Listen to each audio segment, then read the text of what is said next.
Hey there, welcome to another episode of the B2B Content Show, a podcast about the how, what, and why of B2B content marketing. The show is brought to you by Conversa, a podcasting agency for B2B brands that to help them start podcasts to connect with prospects, create content, and grow brand awareness.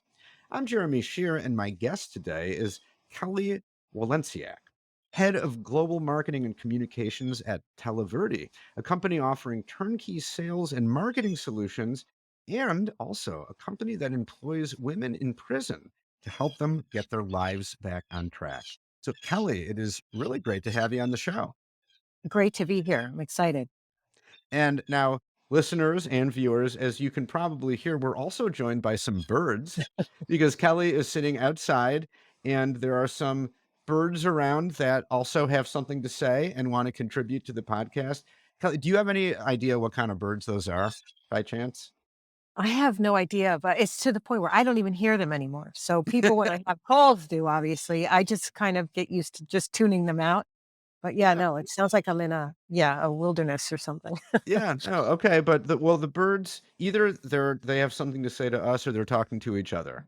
It's hmm we're not clear on that, but they're going to be part of this conversation. So just letting listeners know. So anyway, Kelly, again, great to have you here, and let's just get right into it. Starting with the company's mission and your guys' model of providing employment opportunities for women in prison. Just tell us about that and how that came about and how that all works.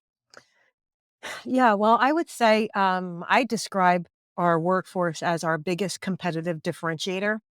As you said, most of our workforce is made up of incarcerated women inside several U.S. prison facilities. It's a highly progressive model today, but you can imagine how progressive it was in 1994, which is when Televerde first launched.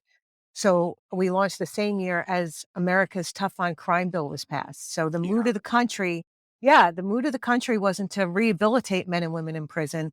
It was really this lock them up and throw away the key. So we're literally a company born in purpose, embracing a community that most people were ignoring, discarding.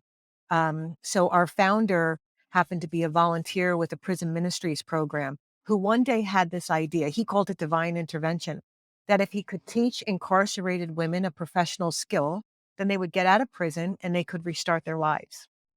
So our first CEO met with our founder. He was a former IBM executive and had a strong background in technology, and he literally fell in love with the idea. So he built the company to where it is today, retiring in 2018.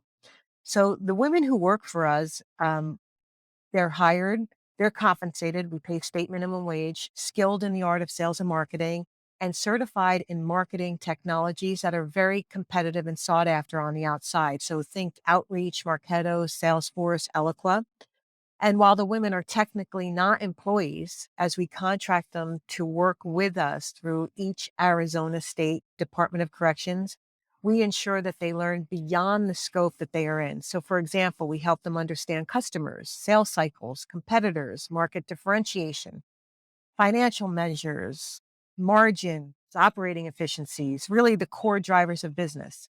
They're also part of our performance management process, which means we work with them regularly to plan, coach, and review their performance so they continually improve. Our goal is really to help them do their best work so they can succeed beyond us. So while many women come to work for us after they're released, the overwhelming majority go work for other companies. So we want to make Mhm. sure they're where they need to be.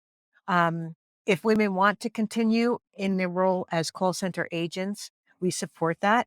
But we also know that for many women, they want to grow beyond that area of the business. So we offer career pathing as well. So many of our women go on to become account executives, IT specialists, Salesforce administrators, marketing managers, project managers, you name it. There is no area of the business that is off limits, not even the C suite. So we have, yeah, and in addition, many of our competitors actually not only do they poach our employees, they actually hire them because they're so skilled after they're released from prison. Mhm. And then in conjunction with this, we have a nonprofit organization called the Televerde Foundation. So this delivers a robust reentry program that really focuses on like the life skills, personal professional development, career readiness, dress for success, training development, mentoring. Because what we found is that preparing women to be competitive in the job market is only half solves half the problem. The other half is really addressing the issues that led them into prison so that they don't return to prison. Mm-hmm. So this holistic program that we created actually not only increases their marketability and provides a competitive advantage when they enter the hiring process, it also helps them transition successfully into their communities and back into their families. And one thing I want to point out is the 3-year recidivism rate in the country is about 68%.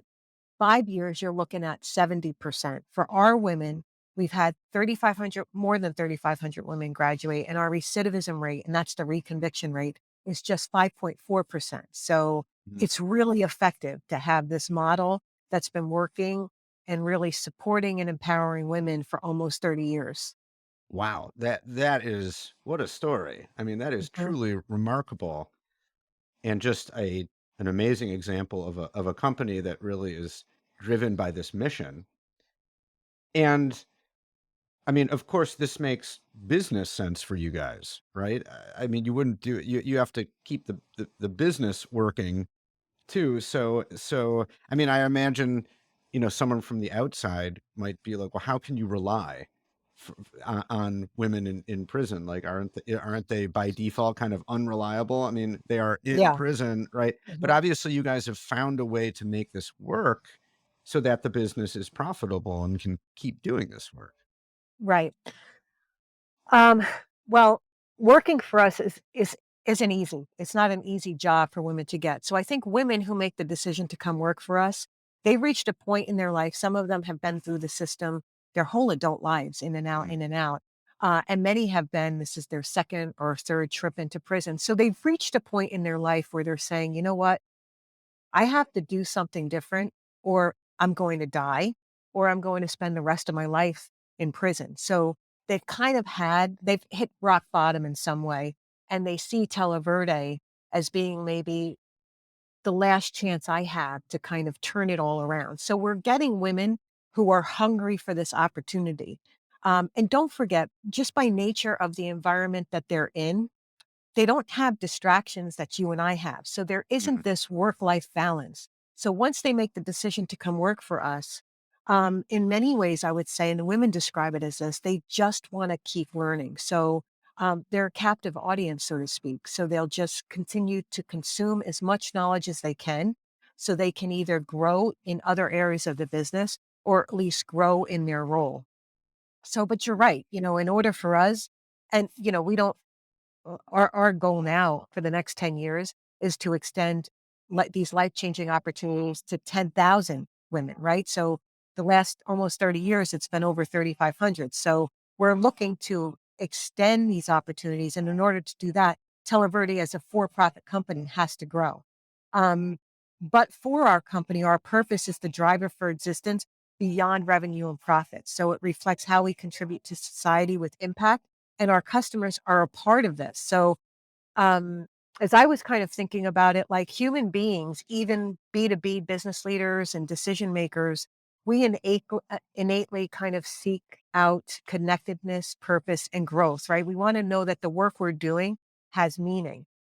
We want it in our personal lives, but I think to an increasing degree, we're seeing it in people wanting to have that as consumers as well. So as more and more people are looking to what they want what they buy to also add meaning and purpose to their lives. So Mm, connectedness in the B2B space operates on that deep level that allows for clear, rational thinking, yet reframes what's ultimately important about the transaction. So when companies are talking about purpose, we're kind of coming in as a partner and helping them build that kind of purpose driven partner ecosystem that's so important because companies are being looked at very differently. It's not just saying, well, we're purpose driven. You have to be purpose driven in every action, interaction, reaction, and transaction you have as a company. mhm. So we're helping them with that. Um, and, companies can continue to buy from the same companies they always have, or you can bring in a partner that not only optimizes business results, but it's also allowing you to have societal impact. So I was going to say, I like to say that we deliver an ROI and an ROP for our clients. So ROI is that return on investment, and ROT is that return on purpose. And I would say both are equal now, and both Mhm. matter, to stakeholders. Yeah, really interesting. Okay, so now we're speaking about that competitive advantage that you mentioned, right Right. up top in our conversation. And now let's pivot a little bit and talk about from a marketing perspective, how this mission and your guys' whole model, how that impacts and influences your content marketing strategy. So, and what's interesting to me about that is that it seems like that could be a little delicate. That on the one hand, you obviously need and want to tell this story that you're telling us right now, right? Because that's a big part of your competitive advantage. But the way you tell it is really, really important because I could see just even hearing about this, for the first time, I would imagine a possible critique, or at least a question could be like, "Are you aren't you exploiting these women in prison like Hmm. this?" Not Hmm. forced labor exactly, but you know what I mean? Like, I could see how that critique could crop up, and so I imagine one of your challenges is you got to be pretty careful about how you portray this, how you tell the story, and so on. So I want to hear what you have to say, obviously, but I guess I'll kind of ask a broad question, like, what is your strategy for uh, uh, focusing on this mission and this great story in how you guys do your content marketing? Yeah, well, you bring up a good point because I mentioned it as a competitive differentiator, but you're right. Our competitors use our model against us because Mhm. they're taking the stigma of men and women with a criminal background and they're saying, these aren't good workers, it's Yeah. slave labor, you have the exploitation. And you also have it on the other side too, where people are critical of, well, why are you giving jobs to incarcerated women when people on the outside who have always been good citizens could do these same jobs? So we prepare. We're not going to kind of solve these these kind of far left or far right thinking. We kind of focused on the middle, right? And building a content strategy and talking about our business model. I can talk to you about it, but I'm not a graduate of the model. So what we like to do is to take our graduates and even to take women who are incarcerated and have them share their stories, because hearing from them, and hearing what their life was like before this opportunity and what their life is like now, or what their life is projected to be like now because of the skills, it's harder to make those claims. One, that they're undeserving of it, because when you're hearing them talk, you feel an emotional connection to them. I mean, this could be Mhm. your daughter, this could be your niece, this could be your sister or your mother, right? So all of a sudden, you're looking at the person instead of just hearing about a crime they may have committed, right? So you have that, and then um, you're also seeing how articulate they are and how knowledgeable they are and how much talent and potential they have. And I think when we see that, listen, human beings by nature, we root for the underdogs, and when Mhm. we see that people have potential, we like those types of stories of people who come from nothing and make something out of themselves. And I would say that this is what these women are doing. So, um, two things that we're really committed to doing as a company is, one is it's educating businesses, right? That um, about how to kind of evolve their thinking so that they're willing to embrace candidates with a criminal past in order to kind of build a more equitable and inclusive global workforce. And there's real appetite for this, I want you to know, because we had a panel discussion last year with several CEOs who are second chance advocates. And it was the most widely attended event we had in in our Mhm. company's history. And it was virtual. But we're also committed to helping to end the stigma attached to this community. So one campaign we ran was kind of this hashtag See Me, which challenged society to see female inmates for who they are today and also the vast strides they're making behind bars to review their lives and to find and fulfill their human potential. We also had, which was a really incredible event, a TEDx experience at Perryville Prison in Arizona. And it was built around this theme. Yeah. Behind the curtain, beauty, brains, business, and beyond. And the goal of that too was to challenge people to look behind the curtain and to set aside any preconceived notions that they had, stereotypes, and to see people, places, and problems through a completely different lens. And as I said, just these women coming out and sharing their stories, and about how these continued investments in their future are empowering them to change their lives. Um, Hmm. and actually, one of the projects we have underway now is, well, let me back up. People are curious about our model, as you can imagine. Yeah. Candidates looking for jobs, our clients, our partners, our customers, our prospects. So we take them out to the prison so they can see how these centers look, how they operate, meet with the women, usually in these small round tables, where the women share their stories, their journeys, what led them to prison, how their lives are different now. They're talking about the campaigns that they're working on. So you're really hearing the knowledge and the expertise that they have, um, y- for the customers that they support. Um, and when you meet with them and you interact them and you can hear their stories and ask them questions and you're engaging with them, the stigma of incarceration, it immediately starts to fade. And you're really seeing that you have more in common with this person than you than you thought going in. So what we're doing is we're going to take these roundtables and we're actually going to build a digital experience on our website, one for greater transparency to get at, people who are saying they're exploiting or whatever the Mhm. case may be, or that these women aren't worthy of these opportunities, but just really a chance for so anybody can go to our website and spend 7 or 8 minutes listening to the stories of these different women who make up the bulk of our workforce. Um, and because we're hoping that it ends this idea that people who are incarcerated are somehow less than you or me, and they're more our equals. And in many cases too, when you meet with these women, you almost think to yourself, it, it's a any one of us could have found ourselves in prison for some of these same crimes. Mhm. Because Mhm.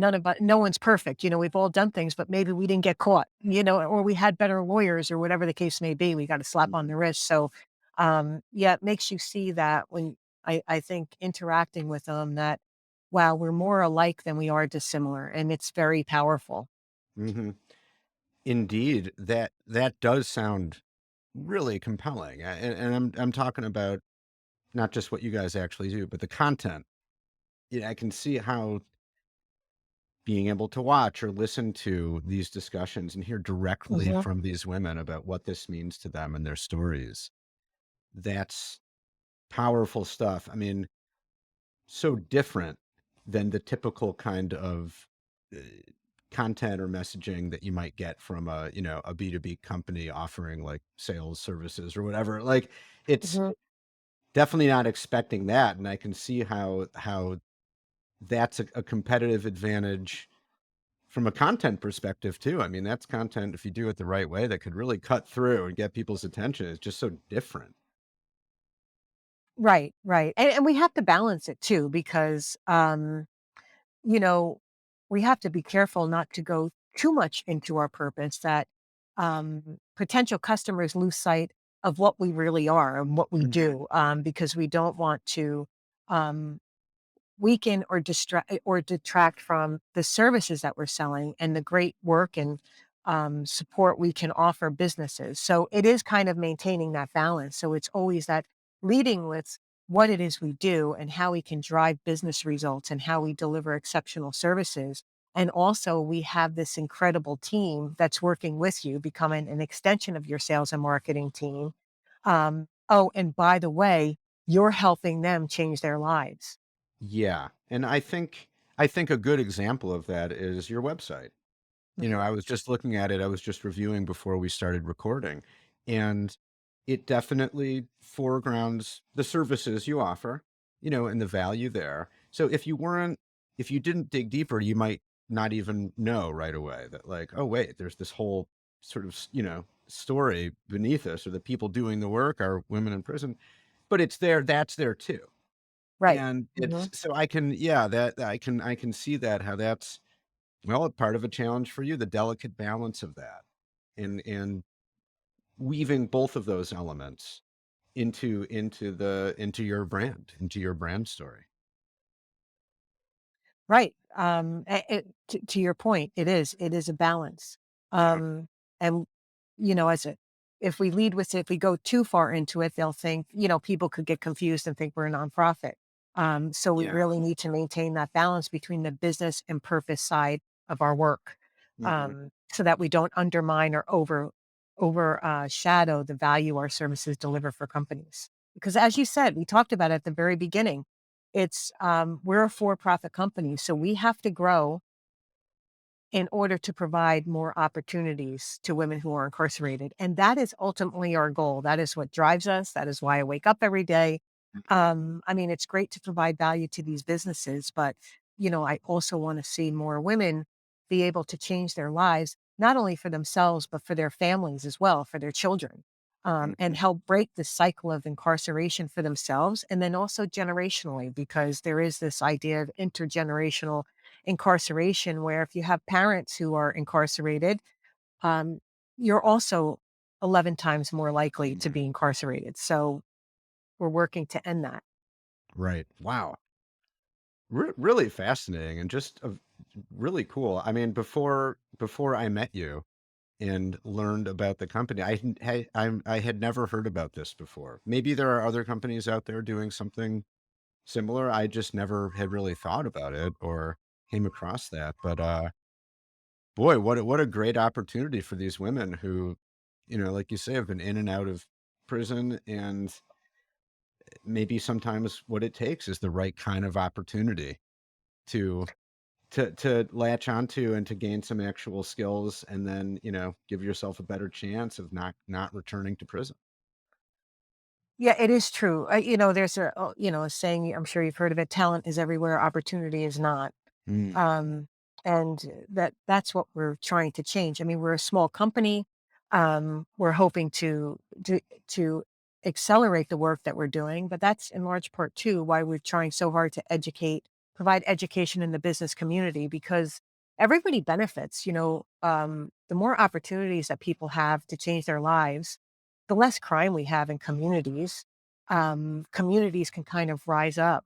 Poor yeah. communities can rise up, and it presents more opportunities for business to sell into different areas of the country, different areas of the world that normally, just by nature, because they're high in crime or poverty or whatever, you have to avoid. So Mhm, it benefits everyone, benefits the global economy. It's just it's a good thing. But again, we have to mhm, get past this stigma that somehow these women and men mhm, either can't learn, they don't want to learn, they don't want to work, they want to just, s- mhm, live these lives of crime. And that's just not the case. I don't think it is for anybody. Um, mhm. Well, it's but certainly not the case for the women who work with you. Like you said, it's kind of self-selecting, right? These are women who have that's right. decided, like, okay, it's I need to make a change, and here's how I'm going to do it. So certainly, well, you guys are proof that it's certainly not everyone who ends up in prison is the same, or has the same story or the same goals and the same, prospects when given an opportunity to show what they can do and succeed. So amazing, amazing story. Well, Kelly, thank you so much. Well, I guess lastly, how can people find you and connect with you? Well, Televerde is www.televerde.com. I'm also active on LinkedIn. So, Kelly Walenciak. So, I'd be happy to connect and talk more about purpose, marketing, second chances, diversity, all of that. So, feel free to link in with me. Okay, great. And we'll put a link to your LinkedIn page on our in the show notes, and as well to Televerde for folks who want to check it out. So, well, meanwhile, Kelly, thank you so much for sharing the story. It's pretty inspiring and just a really good story. And thank you for your time and for sharing it with us. And thank you for having me. I appreciate it.